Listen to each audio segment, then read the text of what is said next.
Hey, what's going on, guys? It's time for another HunterXHunter chapter. In this one, we're going to be talking about 406, so let's get right into it. Now, in my previous video, I know I made a few mistakes, and I apologize about that. I was trying to rush to push the video out, I wasn't being careful, and it definitely cost me. You know, I don't like to make mistakes. I don't want to do anything that's going to, spread information that's not correct, and I just dropped the ball in that regard, so I definitely apologize about that. In the previous video, I said that Lynch and Zacro both died to Bono. It was only Lynch that died. It wasn't Zacro.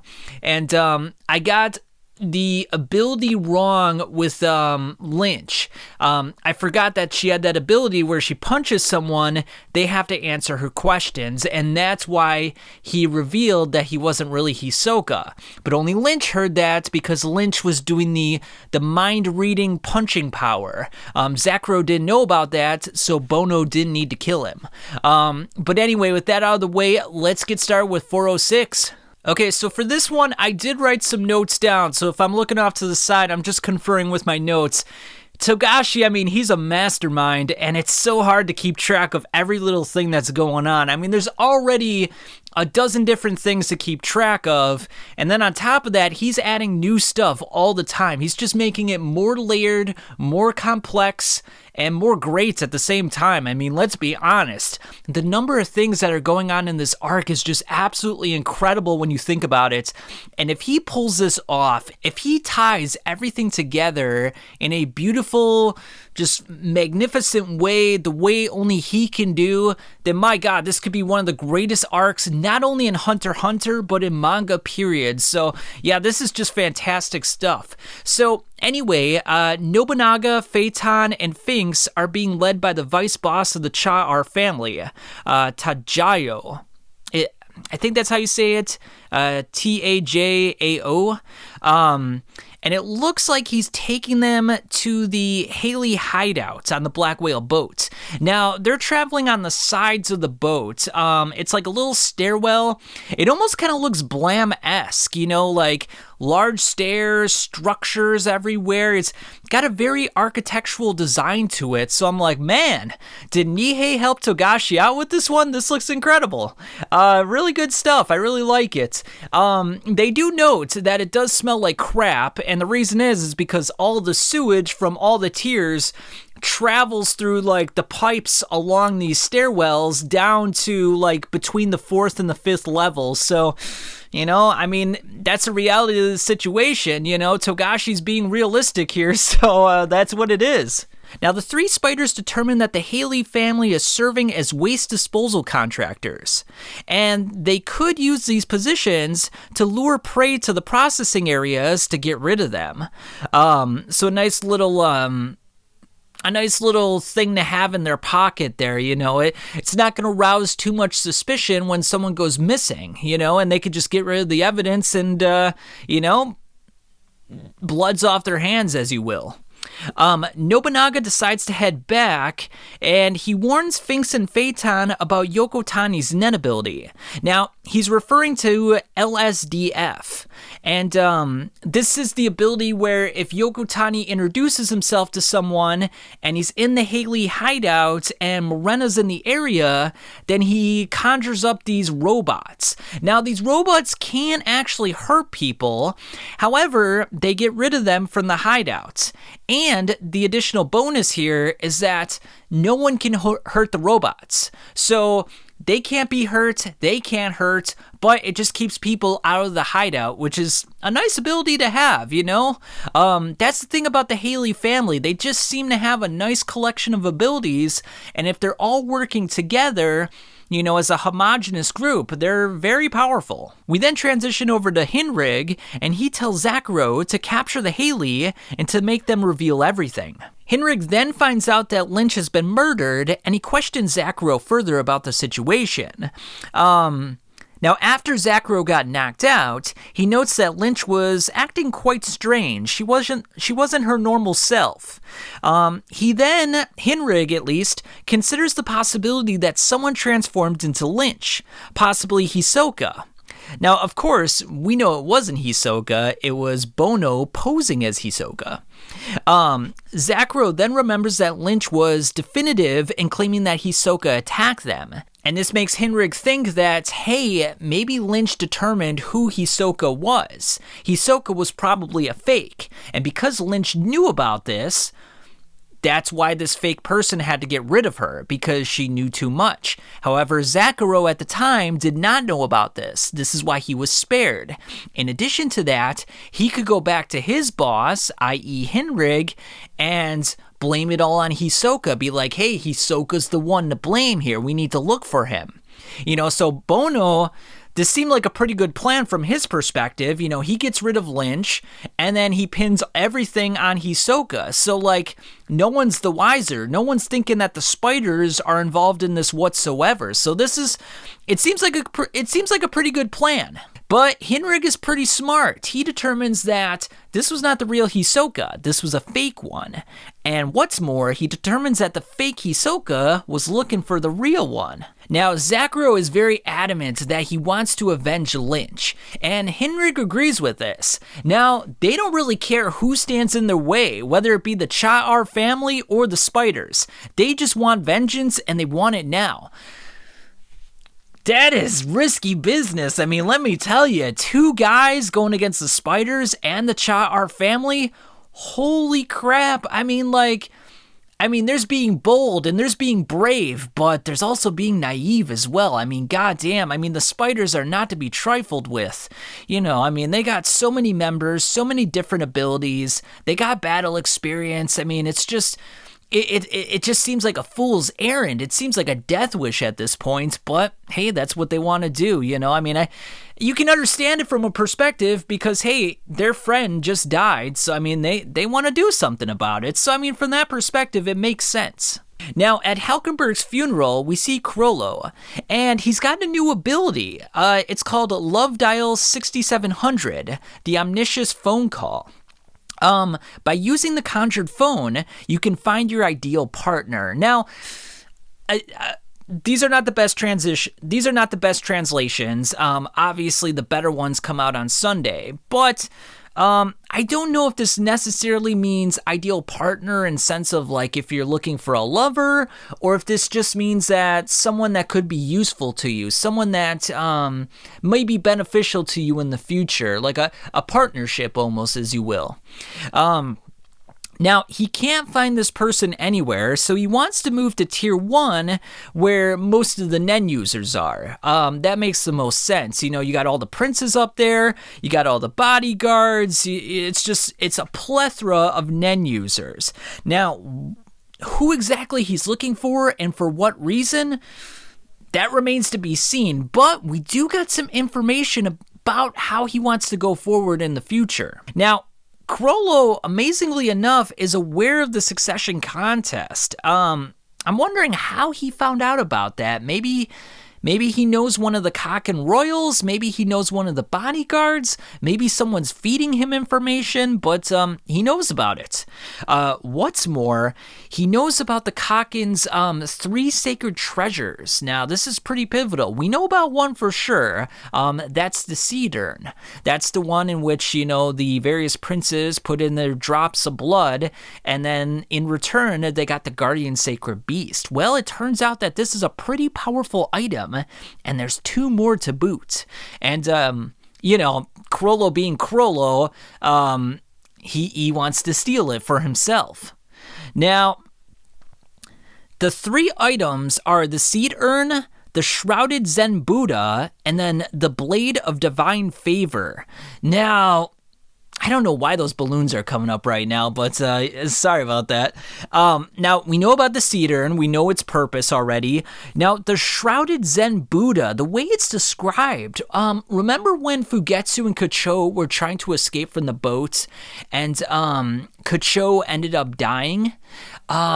And she was dying to those mysterious hands. I have to go back to that chapter and read it a little more in depth. But a lot of speculation on Reddit, at least, is that the Shrouded Zen Buddha was the cause of that it's preventing people from exiting the contest prematurely. Now, the Blade of Divine Favor, I'm not really sure what that does. Maybe it removes curses. Maybe it's got its own nun ability. I'm sure we'll find out in the future, but each one seems to be very powerful and very pivotal to the contest. They may even be more important than King Nasubi himself, and Chrollo wants all three for himself. I mean, why not? Now, in addition for searching out for Hisoka, Chrollo has made efforts in discovering the 3 sacred treasures. However, it's unlikely that they're on tiers 3, 4, or 5. They're probably on tiers 1 or 2. Now, he determines that they're set up by ritual sites and that they give the Kakin royal family their power. So he wants to have them for himself, and he wants to use them in a way so that he can defeat Hisoka. Now, how is he going to do that, you may ask? Well, that's kind of interesting. He wants to steal the national treasures, and essentially, now this might be a point of contention, but this is how I interpreted it, is that he wants to ascend his ability. He wants to evolve his ability. So we know that Chrollo has the book in which he can steal other Nen users' abilities, i.e. Skill Hunter or Bandit Secrets, and he wants to evolve them. He wants to make his abilities even better, and by doing so, he can steal an even greater ability that's going to ensure victory against Hisoka. Now, Chrollo's the type of guy that doesn't want to take any chances. If he goes into a battle, he wants a guarantee that he's going to win. He wants to know 100% that he's going into that battle knowing every contingency, knowing every outcome, and having a retort, having some sort of ability that can counteract his opponent's abilities. Now, by evolving his current ability, does that mean that he's going to get rid of some of the restrictions on his book? We know with the book, he's got to fulfill 3 conditions within an hour. He's got to see the ability in action. He's got to ask questions about the ability, and then he's got to have the user of the ability put their hand on the book itself. Is it possible by evolving his ability, he's going to get rid of some or all of those conditions? There's also the interesting detail that once the user of the ability dies, he loses that ability. They even talked about it earlier in this arc, how his book is almost like a death note at this point because it's just full of dead people's names. And part of that is because Hisoka is taking out all those people. Hisoka realizes, hey, Chrollo gets all his power from other people's abilities. So if I just dispatch of those people, he's basically useless. He doesn't have as many abilities at his disposal. So that's pretty smart thinking on Hisoka's part. So Chrollo's probably thinking, well, maybe there's a way I can still use his abilities when those people are dead. And maybe this is what he's referring to by evolving his ability. It's anyone's guess, but at the very least, it's got to be he's removing restrictions, he's somehow able to use a dead person's abilities, or maybe like the bookmark, he's got something else where he can use maybe 3 abilities at once. We know he can use 2 at once, but what if he could use 3 or 4? So many possibilities, and Chrollo is such a G. I mean, the guy is just... Not only is he thinking about taking down Hisoka, he's also thinking about taking the 3 Kakin royal treasures, and because of that, think about this, the seed urn is required for the succession contest. If he were to steal that, does that mean the succession contest is just over right there? And what happens to the princes? Do they all just die? Or is the contest over and they don't have to kill each other anymore? Holy cow. I mean, we were going through all these possibilities in our head, like, you got Beyond in the contest. One of his offspring is a prince. Possibly, maybe even multiple princes are his offspring. It's not confirmed whether it's one or multiple. And then he's got the 10 appetizing sacrifices that are there to take out the other princes. You got that going on. You got, the stuff with Serednik, Benjamin, Camilla, Halkenberg right now. It's just Kurapika's involved in this as well. You got the various bodyguards.